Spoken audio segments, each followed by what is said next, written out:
우리 다 함께 말씀 보겠습니다. 요한복음 16장 16절에서 24절 말씀 봅니다.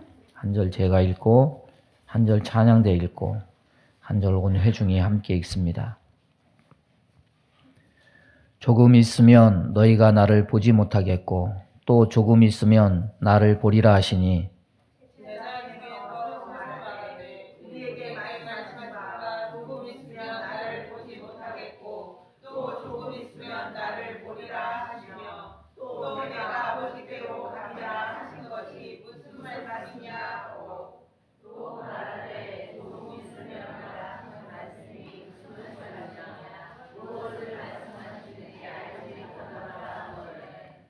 예수께서 그 묻고자 함을 아시고 이르시되 내 말이 조금 있으면 나를 보지 못하겠고 또 조금 있으면 나를 보리라 하므로 서로 문의하느냐.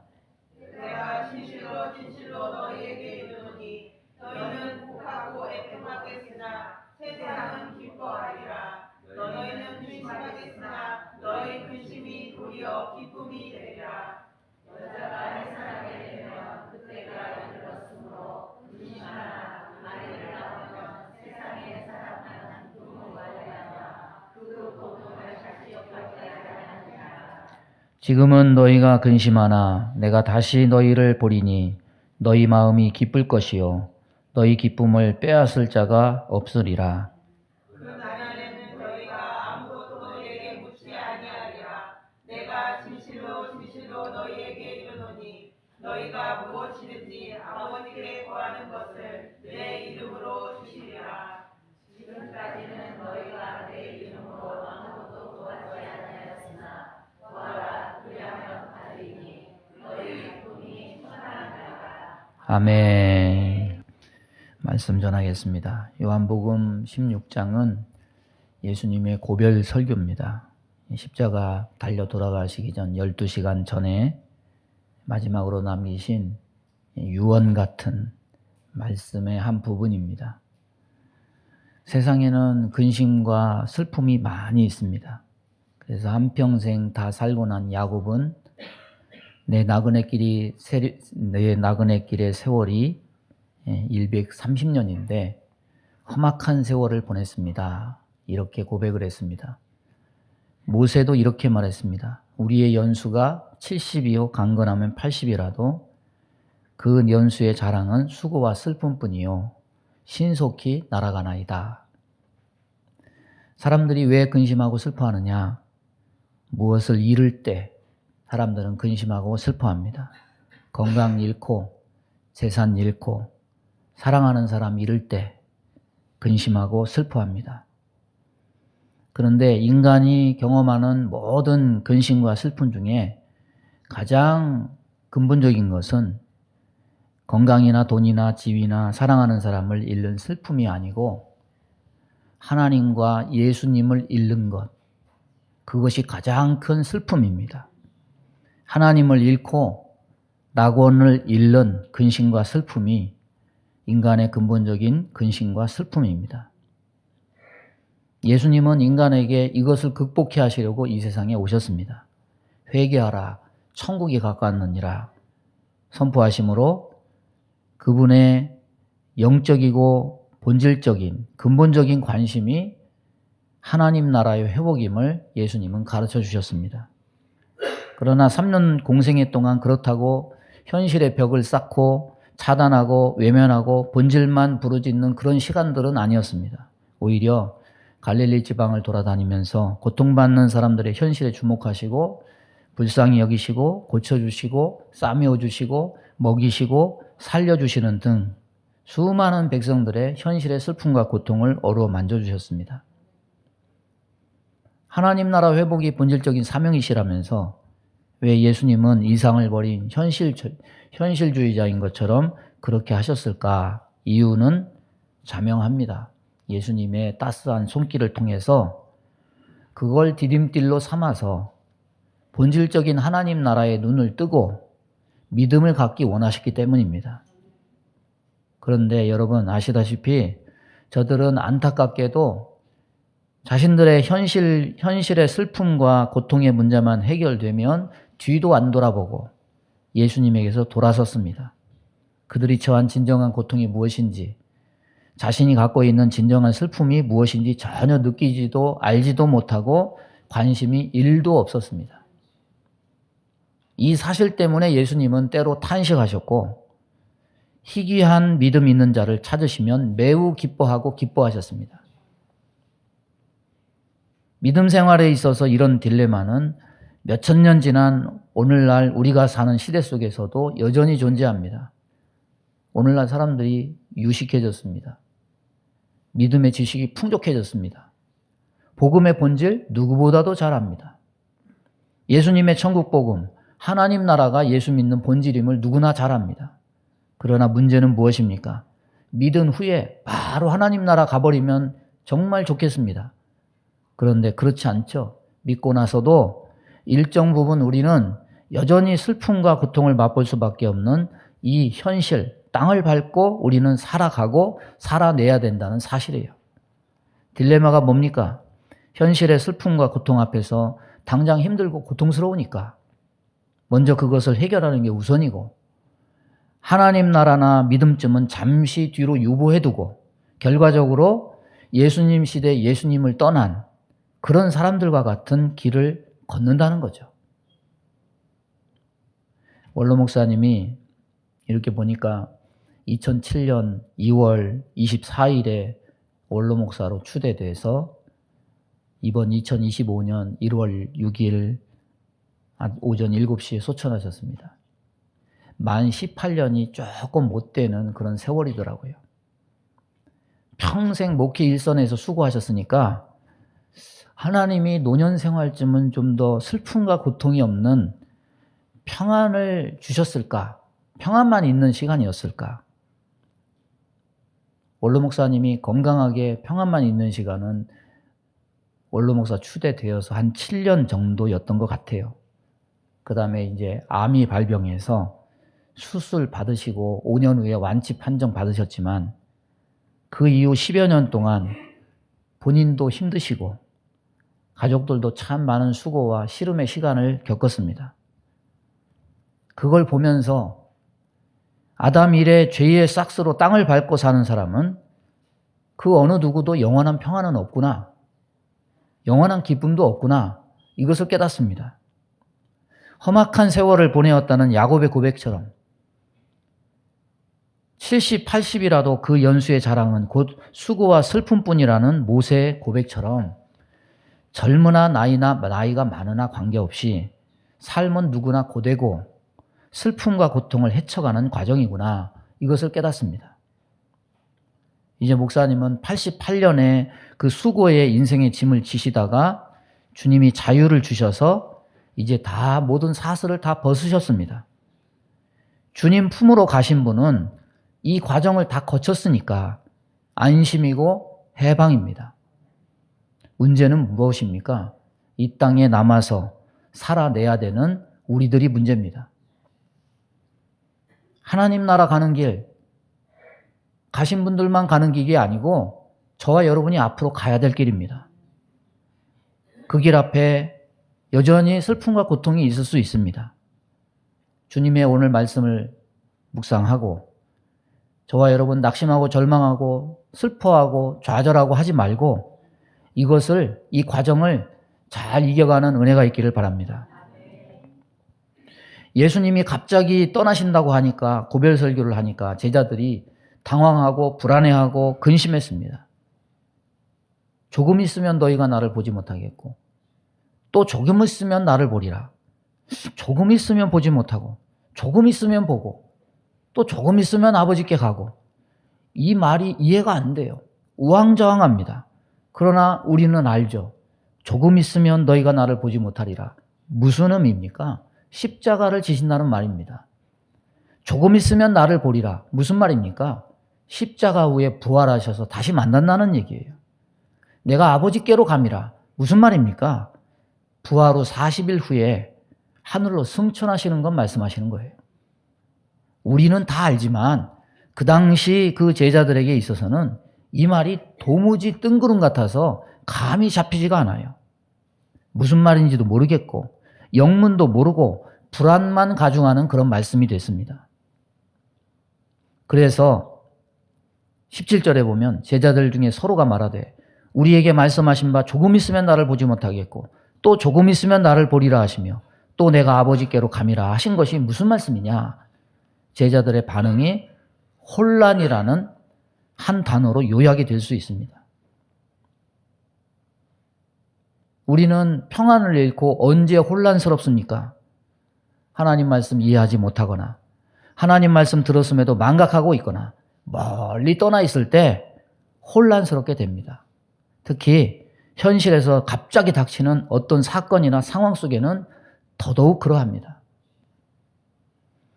저희 아버님이 강골이셔요. 강골. 항상 아버지가 앞서가시고 어머니는 뒤에 가셨어요. 딱 한 달 전쯤에 주일날 아침에 차로 모시고 오는데 차로 모실 때 갑자기 낯선 모습이 제 눈에 들어왔어요. 아버지는 차에서 내리는 것도 힘겨워서 다리를 떠시는데 우리 어머니는 토끼처럼 폴짝 뛰셔요. 그리고 어머니가 앞서가시고 아버지가 뒤따르는 것을 봤는데 제가 본 적이 없는 광경이에요. 그 광경을 보면서 제 마음속에 쑥 무슨 생각이 들었냐면 오래 사실 줄 알았는데 오래 사시지 못하시려나 이런 마음이 쑥 들었어요. 아버님 상태가 지난주 금요일부터 안 좋으셨던 것 같습니다. 아침에 데이케어 센터 등원시키려고 갔더니 힘겹게 일어나시면서 오늘은 좀 내가 힘들어서 쉬겠다. 그리고 주일날 아침에 눈이 와가지고 지난주 첫 주죠. 어머님이 집에서 계시는 게 좋으시겠다. 그래서 집에 계셨는데 이제 오후 2시쯤에 넘어서 저에게 어머니한테 전화가 왔어요. 아버지가 좀 이상하다. 건너와라. 갔더니 딱 3가지를 말씀하세요. 숨쉬기가 힘들다. 가슴이 답답하다. 그런데 어디 아픈 데는 없다. 그 협심증 아닌가 했어서 어디 통증 없냐고 그랬더니 통증 없대요. 뭐 어머니가 이렇게 주물러 주시고 그 진동 마사지기로 이렇게 하시고 하니까 또 누워서 괜찮게 TV를 보셔요. 우리는 난리가 나가지고 또 대학병원에 다 수소문 하고 하니까 대학병원 이런 데서는 중증 환자만 받으니까 우리는 갈 수도 없어요. 그래서 할 수 없어서 내일 날 밝으면은 근처 병원에서 처방을 받아서 절차를 밟아서 한번 가보자. 그래서 자녀들이 각자 집으로 갔죠. 그게 마지막이었어요. 다음 날 뵐 때는 편안하게 잠드신 모습으로 그 모습을 봤습니다. 가신 분은 편안한데 남아있는 저희들은 그때부터 멘붕의 시간, 혼란이 시작이 됐어요. 뭘 어떻게 해야 될지 뭘 해봤어야죠.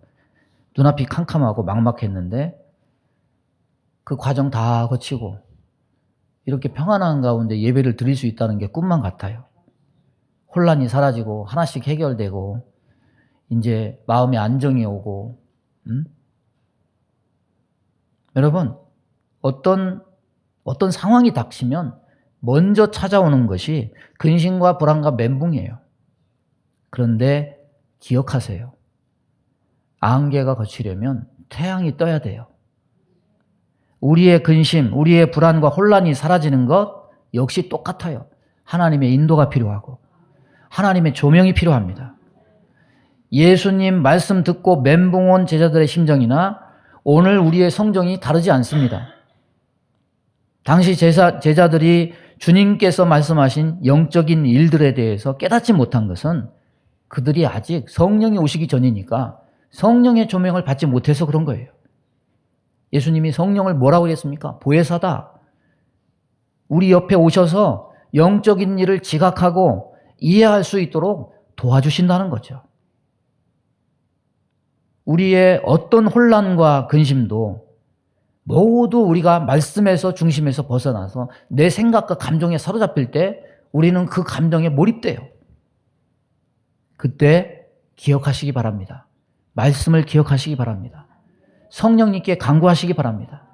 성령의 인도를 구하시기 바랍니다.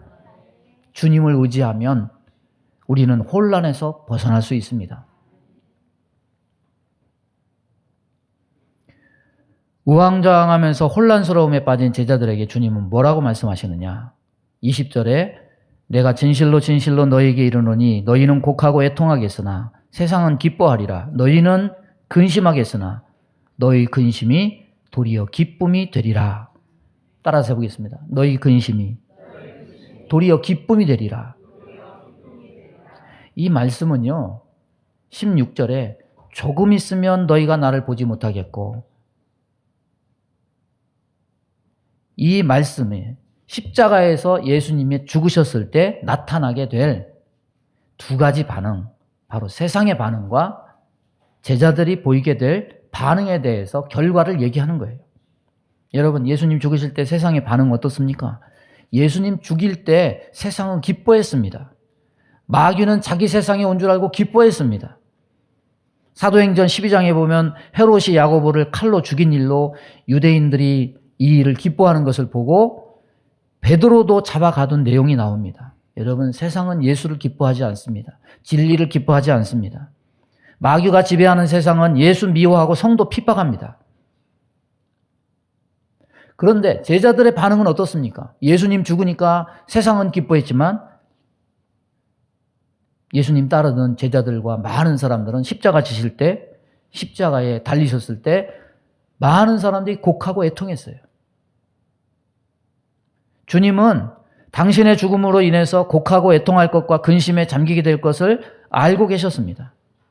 사랑하는 사람이 세상을 떠날 때 슬퍼하고 근심하는 거 당연한 거죠. 그런데 주님의 제자들에게는 어떤 다른 문제가 있었기 때문에 주님께서 이것에 대해서 지적한 것이 분명합니다. 제자들이 안고 있던 문제점은 무엇이냐? 따라서 보겠습니다. 주님의 약속에 대한 확신이 없었다. 다시 한번 따라합니다. 주님의 약속에 대한 확신이 없었다. 주님의 약속. 요한복음 14장 1절에 보면 너희는 근심하지 말라. 하나님을 믿으니 또 나를 믿으라. 그 약속을 믿었다면 그분이 가시는 것에 대해서 근심거리가 되지 않았을 겁니다. 그런데 이에 대한 믿음이 없었기 때문에 주님의 죽음으로 인해서 근심하며 불안해하게 된 거예요. 주님의 죽음은 이미 구약에서부터 예정된 일입니다. 그분은 제자들에게 이에 대해서 몇 차례 말씀해 주셨음에도 불구하고 여전히 하나님의 일보다 사람의 일에 생각되고 사람의 일을 생각하고 그 감정에만 몰입이 돼 있었던 거예요. 그래서 저들은 근심하게 될 수밖에 없었다는 겁니다. 오늘날 우리도 마찬가지입니다. 성도가 불안과 근심과 염려와 걱정 따위에 사로잡히게 되는 것은 대부분 무엇 때문이냐? 주님의 약속에 대한 확신의 결여에서 비롯되는 거예요. 결국 인간은요, 아무리 예수 잘 믿어도요, 목사도 마찬가지고요, 본능적으로 본성적으로 어려운 일 생기면 주의 말씀을 먼저 붙들어야지. 어이구 이거 어떡하지? 어이구 이거 어떡하나? 자기 생각과 감정에 거기에 푹 빠져요. 하나님 중심에서 자주 벗어납니다. 말씀 중심에서 자주 벗어납니다. 삶의 기준의 틀에서 자기 생각과 자기 감정에 두면 결국 아무리 오래 믿었어도 예수님 제자라도 벗어나면 불안과 근심과 염려와 걱정이 마음속에 쑥 밀려드는 거예요. 성경 보십시오. 하나님의 약속을 믿은 사람들이 많은 상황 가운데 어떻게 상황이 아무리 긴박하고 절망적으로 보일지라도 어떻게 했는지 여러분 담대합니다. 불안해하지 않습니다. 출애굽한 이스라엘이 홍해를 마주하고 진을 쳤을 때 이거는 큰일 났어요. 뒤에는 애국 군대가 쫓아오고 앞에는 홍해가 막혀 있고 좌우로는 광야 펼쳐 있어요. 중무장하고 추격해 오니까 여기에 반응하는 사람들의 반응이 뭡니까? 야, 이젠 끝장났다. 사람들이 이제 누구를 원망합니까? 애굽에 매장지가 없어서 우리를 광야로 인도하여내서 여기로 죽게 하느냐. 이제는 탓을 모세에게 돌리고 모세를 손가락질하면서 비탄에 빠져 절규합니다. 그들 눈에 비치는 것이 뭡니까? 절망적인 현실뿐이에요. 하나님의 약속 같은 거 싹 다 잊어버려요. 우린 이렇게 살면 안 되죠. 다른 하나의 반응은 뭡니까? 모든 문제를 하나님께서 자신의 방식대로 해결할 것이다. 굳게 믿고 염려하지 않는 반응입니다. 모세로 대표되는 경건한 사람들, 그들은 가나안에 대한 비전을 갖고 있고 하나님이 주신 그 약속에 대한 그 신뢰가 굳건했습니다. 그러니까 우리는 현실을 어떤 눈으로 바라보는가 굉장히 중요한 거예요. 문제의 크기가 중요한 게 아니에요. 우리가 주님의 약속을 믿는지 여부가 중요한 관건이 되는 겁니다. 따라서 보겠습니다. 믿음의 눈으로 본다면 절망은 없다. 이유가 뭘까요? 하나님에게는 능치 못하심이 없으십니다. 하지만 믿음이 없으면 현실을 보면 절망이 쑥 들어와요. 혼란스럽게 됩니다. 왜 그렇습니까? 인간의 능력에 한계가 있기 때문입니다. 여러분, 현실 때문에 종종 절망합니까? 왜 절망하는지 곰곰이 한번 생각해 보세요. 전부 공통점이 있습니다. 하나님에게서 벗어나 있어요. 말씀에서 벗어나 있어요. 어디에 골몰하느냐? 자기 생각에 빠져 있어요. 자기 감정에 푹 빠져 있어요. 눈으로 보는 것을 신뢰해요. 내가 보는 것, 듣는 것 가지고 이러니 저러니 그러면서 고민하면서 잠 못 자면서 그렇게 시간을 헛되이 보내요. 가나안 땅 차지하는 비결?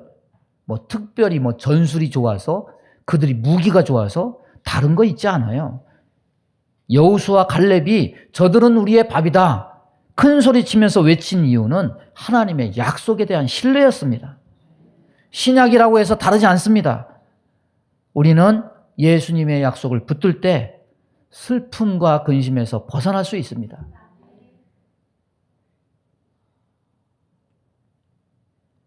절망과 통곡과 애통과 슬픔과 근심에 빠진 제자들이 어떻게 조금 후에 기뻐하게 된다는 것이냐?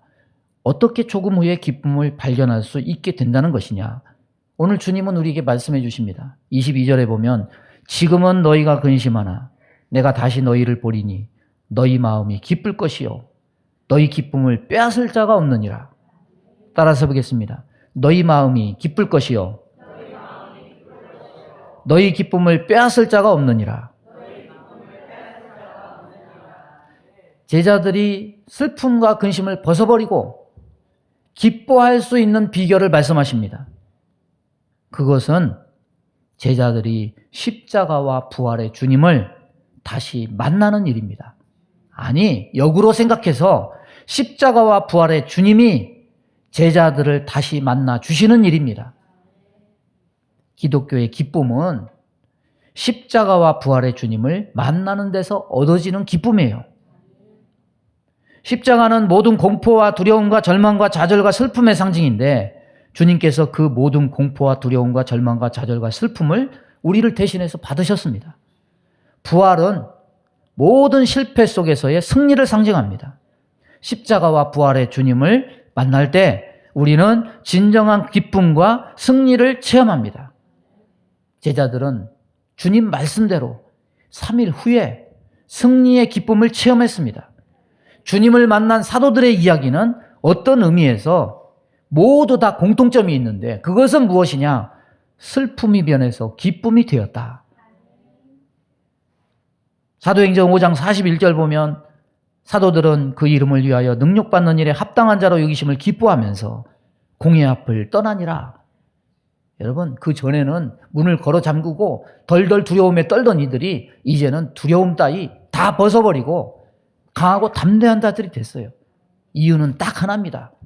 부활하신 주님을 만났다. 주님이 저들을 찾아가셨다. 예수님 만난 사람은 지난날의 모든 슬픔과 고통이 다 기쁨으로 바꿔집니다. 내가 다시 너희를 보리니 너희 마음이 기쁠 것이다. 따라서 보겠습니다. 내가 다시 너희를 보리니 너희 마음이 기쁠 것이다. 여러분, 기쁨을 딴 데서 찾지 마세요. 주님 만나서 찾으시기 바랍니다. 기독교는 주님을 만나서 기뻐하는 종교인 겁니다. 제가 좋아하는 성경 구절이 있어요. 시편 16편 11절. 주께서 생명의 길을 내게 보이시리니 주의 앞에는 충만한 기쁨이 있고 주의 오른쪽에는 영원한 즐거움이 있나이다. 천국은요, 충만한 기쁨, 찔끔찔끔 모자라고 감질나는 그런 기쁨이 아니라 넘쳐요. 그리고 어느 때의 한때 즐거움이 아니에요. 영원한 즐거움. 그곳이 천국입니다. 그런데 천국은 단지 천국이라서 그런 게 있는 게 아니에요. 천국이 천국일 수 있는 이유는 딱 하나예요. 따라서 보겠습니다. 주님이 그곳에 계시기 때문이다. 주님이 중심에 계셔요. 그래서 그 주님 앞에 충만한 기쁨이 있고 주의 오른쪽에 영원한 즐거움이 있다고 기쁨과 즐거움의 중심에 주의 존재를 분명히 밝히고 있습니다. 원로 목사님이 천국에서 충만한 기쁨, 영원한 즐거움을 누리고 계실 텐데 그 이유도 똑같아요. 주님과 함께 거하시고 계시기 때문에, 영광 가운데 있는 주님을 만났기 때문에, 내 아버지 집에 가서 주님을 만났기 때문이에요. 여러분 살면서 뭐가 낙이에요? 뭐가 누리는 기쁨입니까? 노년이 되면은 육신으로 느끼는 낙은 먹는 것밖에 없는 것 같아요. 원로 목사님이 금식을 너무 많이 하셔가지고 40일을 6번 하고 일주일 3일은 그냥 밥 먹듯이 그냥 하셨어요. 그거의 후유증 같은 게 뭐냐면 이 때가 되면 허기 져가지고 이 허기를 못 참으셔요. 그래서 삼시세끼를 걸으실 수가 없었습니다. 어머님에게 들으니까 우리 어머님은 족발을 별로 안 좋아하신대요. 아버님이 족발을 좋아하셔서 그것을 자주 사와서 드셨다고. 근데 아버님이 그러셨대요. 다른 거 다 필요 없다. 이 족발 하나면 나는 밥 다 먹는다. 그 족발 가지고 그렇게 식사를 하셨던 거죠. 근데 지난 주일날 처음으로 점심 끼니를 안 드셨대요. 먹기 싫다고. 그럼 저녁은 드셨는데 저녁 드시고서 또 다 토했어요. 그리고 그 다음날 아침에 소천하셨어요. 죽을 때 곡기 끊는다고 그러죠. 딱 2끼. 먹는 낙도요, 결국 죽음과 함께 끝이 나요. 세상에 누리는 낙은 다 비슷해요. 아무리 맛있어도, 아무리 멋있어도, 아무리 좋아해도 영원하지도 못하고 충만하지도 못해요. 그러나 이제는 달라요. 주님을 만나셨기 때문에, 주님과 함께 계시기 때문에, 주님 안에 있는 영원한 즐거움과 충만한 기쁨이 있기 때문에 세상에서 누리는 짧은 즐거움, 모자란 기쁨에 허덕이지 말고 주님으로 만족하는 저와 여러분 되기 바랍니다. 예수님은 여기서 제자들이 조만간 기뻐할 수 있는 또 한 가지 비결을 말씀합니다. 23절에 내가 진실로 진실로 너희에게 이르노니 너희가 무엇이든지 아버지께 구하는 것을 내 이름으로 주시리라. 그 기쁨은 무엇이냐면 예수님의 이름을 사용해서 기도할 수 있고, 그래서 제자들이 예수 이름 때문에 기도 응답을 받게 되는 거라는 거예요. 예수 이름을 의지해서 예수 이름을 사용할 수 있는 것은 성도의 특권이고 기쁨입니다. 기독교의 기쁨은 예수님 이름 의지하고 사용하면서 기도하고 예수님 이름으로 기도 응답을 받는 데 있습니다. 120명의 제자들이 예수님의 분부를 따라서 기도했고, 전혀 힘써서 기도했고, 놀라운 기도 응답을 받고 저들이 성령으로 기쁨에 충만했다고 그랬습니다. 원로 목사님은 평생 이것을 붙잡고 사신 분이에요. 항상 하신 말씀, 자주 들었던 말씀이 뭐냐면, 사역은 자기 능력, 자기 학벌, 지식으로 하는 거 아니고 하나님의 능력, 은혜 없으면 할 수 없으니 그걸 아셨기 때문에 목회, 기도에 생명을 걸었다고 그랬어요. 성일교회 43년의 역사 발자취 속에는 기도로 응답받은 증거들이 가득함을 여러분이 누구보다도 잘 아실 겁니다. 이 교회가 지어진 과정, 음부의 권세가 해하지 못하도록 하나님이 승리케 하신 일, 이 모든 것 다 하나님의 역사예요. 두려움 많은 세상 속에 기쁨을 얻을 수 있었던 것은 기도하면 나타나서 역사하시는 하나님의 능력 때문이었음을 여러분이 더 잘 알고 있는 증인일 겁니다. 우리는 이 땅에 남겨졌습니다. 세상의 현실, 맨날 신문 보면, 방송 보면 부정적인 일, 힘들다는 얘기만 나와요. 여전히 어렵고 험난하고 경제가 안 좋고 세계가 어떻고 전쟁이 있고 슬픔이 있고 고통이 있고 죽고 무슨 사건 사고가 있고 도대체 이게 지옥 같은 세상이에요. 그럴 때 야, 여기서 어떻게 사나? 우리 자녀들은 이 험한 세상 어떻게 헤쳐나갈까? 절망감, 낙심, 불안, 좌절감, 위태위태한 마음들이 밀려와요. 그러나 주님은 우리에게, 그런 우리들에게 근심하지 않고 기뻐할 수 있는 비결을 알려주십니다. 걱정 마라. 기도하면 들은다. 기도하면 하나님이 들으십니다. 이것은 예수님의 유언 같은 말씀이고 또 그 말씀을 그대로 받으신 원로 목사님이 남기신 신앙적 유산이기도 합니다. 그 기도의 본을 우리도 꼭 붙들어서 응답받는 기쁨, 그것을 날마다 누리는 은혜가 있기를 바랍니다. 말씀 정리합니다. 세상에는 근심이 있고 고통이 있어요. 정신 차리고 말씀 붙들면 두려움, 불안, 초조, 혼란 다 사라지고 하나님 주신 평안 얻을 수 있어요. 세상 것 소유한다고 기쁨 오지 않아요. 주님을 모신 자가 영원한 즐거움과 충만한 기쁨을 얻어요. 세상 살아가는 동안 기도하는 자가 승리하고 기쁨을 얻을 수 있어요. 이것이 근심과 슬픔에 빠진 제자들에게 주님이 말씀하신 유언 같은 설교입니다. 우리 모두 험난한 세상 앞에서 저와 여러분도 이런 길을 가고 승리하고 기뻐하는 귀한 은혜가 있기를 주님의 이름으로 축원합니다. 우리 주여 한번 부르고 합심하여 기도합니다. 주여, 하나님 아버지 감사합니다. 오늘도 저희들에게 근심 많고 슬픔 많은 세상 속에서 기뻐하며 살아갈 수 있는 은혜 주심을 감사합니다. 하나님, 우리는 연약합니다. 부족합니다. 힘이 없습니다. 그러나 주님이 이것을 이기게 하시고 주님을 의지하면 이 모든 험한 세상 속에서 이것을 이기게 하실 줄로 믿습니다. 믿음을 주옵소서, 은혜를 주옵소서, 소망을 주옵소서, 담대함을 주옵소서. 하나님, 세상 것 붙들지 말고 말씀 붙들고 주님을 중심에 모셔서 이 모든 것을 승리하며 나아가는 주의 백성들에게 인도하여 주옵소서. 예수님의 이름으로 기도하옵나이다. 아멘. 믿음의 손을 가슴에 얹습니다. 몸이 아픈 곳에 손을 얹습니다. 항상 목숨을 걸고 주님 앞에 기도하셨던 원로 목사님, 평안함 가운데 불러주셔서 감사합니다. 그분이 남겼던 신앙의 유산을 우리도 이어받아서 하나님 나라 가는 길에 믿음으로 승리하길 원합니다. 우리 마음 가운데 원망, 불평, 시기, 질투, 미움, 다툼, 이간질하며 불순종, 불신앙케 하며 불안, 조조, 염려, 근심, 두려움을 주는 모든 어둠은 다 떠나갈지어다. 성령님, 우리를 다스려 주옵소서. 세상에 함몰되지 말고 말씀을 붙들고 혼란을 벗어나고 슬픔과 근심을 던져버리고 주님으로 말미암아 기뻐하고 기도 응답 받아서 승리하고 이런 믿음의 대장부들 다 되게 인도하여 주옵소서. 몸이 연약한 곳에 손을 얹고 기도합니다. 손을 얹은 곳마다 보혈로 씻어 주옵소서. 성령의 불로 태워 주옵소서.